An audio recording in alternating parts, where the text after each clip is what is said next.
You know what they did? They listened to that motivation. They adhered and they acted on it. Rather than when it started to come up, they didn't push it down, they followed it. They acted on it. They created a path and they said, I hear something that's telling me that that's the direction I need to go, and they followed it. That's the difference. That's the only thing that's different.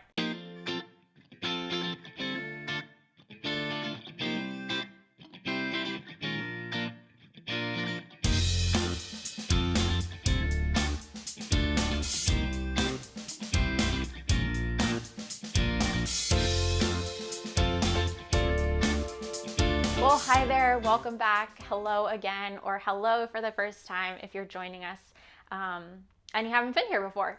I am super thankful, super excited for you and for the opportunity you are giving yourself to learn more, to better yourself, to better your family, because you are capable, you are worthy, and it is out there for you. What we're going to talk about today is motivation. I want to talk about this because right now we're in a period of time where our motivation might be slim. We might feel like we're not getting things done, that we're not as productive as normal, that we're falling behind in some way, or sometimes, honestly, I just feel lazy, like being at home and laying in bed watching the 8th Netflix show. Maybe I'm just falling behind and I should be more productive. We kind of beat ourselves up. A lot of times we tie our worth to our productivity, that we feel like our worth and our relevance here on this planet is based on what we can get done, on what we've accomplished, on who we are, on a title, on a career. And I just want to tell you that that is a limiting belief that you need to get rid of, that you need to debunk, throw out, completely say goodbye to. Because it's not going to serve you. It's not going to serve the people around you. There's nothing in that that is of value. That's where our egos really start to get involved, and we don't want them involved. we really don't want them involved. So when it comes to talking and discussing motivation, one of the first things that I want to point out is that motivation is intrinsic. What I mean by that is it's not something that can come from outside. It has to come from within you. You can listen to motivational speeches, you can talk to somebody that you think motivates you, but what's actually happening is it's triggering something within you and you're then acting on it, right? So when you listen to a motivational speech, it's not that they're telling you what to do. It's that what they're speaking to you about is lighting you up and building a fire and starting to fuel within you into a point where you decide that you're going to act on it. So this is important and this is relevant because as soon as we know that motivation is intrinsic, that it's something within us, we start to be able to control what we take in, knowing that it's either going to motivate us or it's going to demotivate us. Right? All of our inputs, all of the technology, the television, the people, the books, the podcasts, the weather, right, is either motivating us or demotivating us. Or maybe it's kind of keeping us a little bit neutral, but honestly, I'd like to live my life on the motivation side. So I control what inputs that I have coming in. One of the best examples of this, and where I know that there's a part of me that is capable and destined for more, is when you feel that pit in your stomach and you feel that lump in your throat and that fire burning within you, knowing that there's something bigger out there.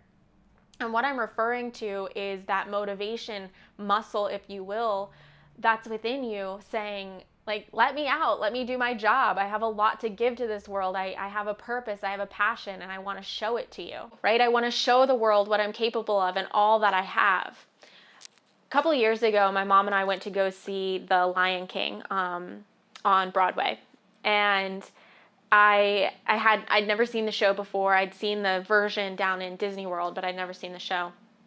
And we got in our seats, and of course, if you're familiar with old theaters, the seats are all like really shallow. You know, your knees kind of have to like sit to the side because the row's right in front of you.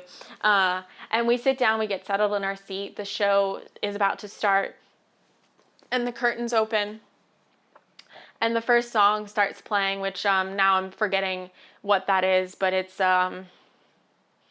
Circle of Life. Oh my goodness. Okay, so it's a Circle of Life that starts playing, and I lost it. I started crying, and not just like slight tears. I was bawling and shaking. My mom puts her arms around me just to hold it, to, like ask if I'm okay.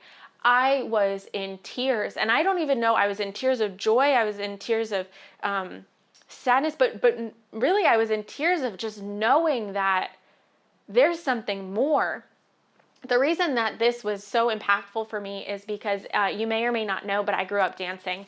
I grew up on a stage from the time I was about 3 through college. My passion was dance and all styles of dance. And so being on a stage and moving to music is such an incredible form of expression for me, and for many, that just sets my soul on fire. It just feeds my heart. And so I knew that if I was gonna watch this show, what it was doing for me was it was just igniting that fire again. And all I could think was, I need to be on that stage. I need to be on that stage. I mean, it was like, it took everything in me not to just want to go run down there. I would have ruined the entire show. That would have been interesting. Yeah, that I would have ruined it. But anyway, I wanted to be on that stage. And so I left that show just knowing there are parts of me that I'm denying. There are parts of me that I have been lying to and not allowing to show up for itself. This has come up in a couple of different areas. Sometimes when I'm listening to a podcast a couple years ago, I knew that could be me. I mean, that's something that I could do, that I felt like I was pulled to and guided towards. But I think the problem is that we so often don't listen to it, or we push it back down, or we think it's not possible. I mean, sitting in that stage and thinking, oh, I'm going to go be on Broadway with absolutely no, I mean, I have a background in dance, but I was not show track by any means. You think, well, that's absurd and that's not possible and I'm not capable, and all these doubts and fears start coming up. And so that little motivation muscle that's trying to say, hi, I'm here, you're just suppressing and pushing it back down and back down. And we're not exercising that. We're not allowing it to actually grow and motivate us enough to take action. I think we get these little pangs of knowing, and we try to tell them no. I mean, we try to push them away. And I don't know why that is. I think we're just in a society where we're trained to feel like we need to do what's practical. We need to do what's within our means. And you live your life that way, and that's how it goes. Well, I don't know about you, but I'm not okay with that. Like, I'm not okay with not listening to what my heart is telling me, because at the end of the day, you know, when they ask people on their deathbeds, like, what their regrets are in life, their regrets aren't, I wish I got the promotion, or I should have made more money, or, I wish I had done this. Their regrets are that they wish they were more themselves. They wished that they were more confident in pursuing their passions and their dreams. And that's what I'm talking about. Do you want to get to the end of your life and just realize, what was all that for? No, there's a motivation muscle that's in you that's ready to be exercised and ready to be used, and you have to use it. You have to start guiding it and listening to it and knowing and honoring that that's you. That, you know what? I think that motivation muscle that I'm talking about, I think that's your soul. I'm pretty sure that's what's in you that's saying, this is it. This is for me. And you better start listening to it, because it's going to be so full of energy and purpose and a joy that you've probably never felt before. You know, sometimes, for example, like, I love listening to loud music. Like, in my car, on my way to work, I am blaring music in my speakers. And you know why? Because it gets me energized. It gets me lit. Like, it speaks to a part of me that just knows and wants to feel and not and be. And not overthink and not overanalyze and not worry what other people think about me. And that's really hard to do. I think we go through our teen years often, and I bring that up just because we're not born this way, right? When we are born, we are so in tune with what our body needs, what our hearts need, what our soul needs. the way we eat, the way we play, the way we speak or babble, I guess, is true. It's real, and it's so in line with ourselves. And then over time, we're conditioned to kind of suppress that. We're conditioned to feel like, well, if I show who I am, maybe that's not right. Maybe that's not acceptable. And I think it's not to any fault, of your parents necessarily, or of you or your upbringing. Honestly, sometimes it can just be something small in our childhood. It could be maybe you, for example, maybe I put together a dance that I was super excited about, and to some, really good music, and I wanted to go show my parents and show off my new dance. And so I run upstairs and I'm so excited, and I tell them I want to show them my dance, and they say to me, "Not right now, I don't have time." Just a disclaimer, this didn't happen. My parents were great. They listened to everything. And Mom, I know you listen to this. So, and Dad. So, no, you always watched my dances, and I appreciate that. But if that was the case, then in your childhood brain, you might think, oh, they don't have time for me. This is a waste of time. This isn't something valued. Sometimes your excitement is so high, and if you come up with somebody or you meet somebody and their energy's down here, it like sucks you back down. And so maybe that ingrained with you at that young age. And then of course, as we head into like our teen years and our adolescent years, it gets really hard, because all we're trying to do is fit in. All we're trying to do is be liked and to be accepted by those around us in our communities. And so if we start to do something that we feel like is going to get us rejected, we shut it down. We say it's not where we need to be, or it's not the right thing. So I hope that as you head out of those years, because I don't think there's always a way to avoid that. I mean, it's human nature. It's your children are going to go through that, or they have, your family members. We're going to go through that period of time. But coming out of it is what matters. Coming out of that and recognizing that, letting go, getting rid of that ego, getting rid of that piece of you that says I have to be a certain something, or I need to adhere to these rules of life. What rules? Like, throw them out and get rid of it. Watch that Broadway play and get so lit up and cry because of it. Listen to your music and be who you are and laugh and show the world, because that motivation muscle, that's what's telling you, and that's what's guiding you. And if you listen to that, you are going to be set up for some incredible things. I mean, we can think of some people. I bet you people like, of course, the only person that comes to mind right now is Michael Phelps, because there was some reference to him earlier today and how he eats 12,000 calories a day. That's a lot. Anyway, so, Olympians that are doing it, or idols that you have, or, maybe you want to sing and you see these singers and you think like, oh, wow, look at what they did. You know what they did? They listened to that motivation. They adhered and they acted on it. Rather than when it started to come up, they didn't push it down. They followed it. They acted on it. They created a path, and they said, I hear something that's telling me that that's the direction I need to go, and they followed it. That's the difference. That's the only thing that's different between you and who you want to be. It's listening to what's in you, and what's that tiny little voice in the beginning that says, maybe that could be me. And then that big old voice comes over and says, no, it can't.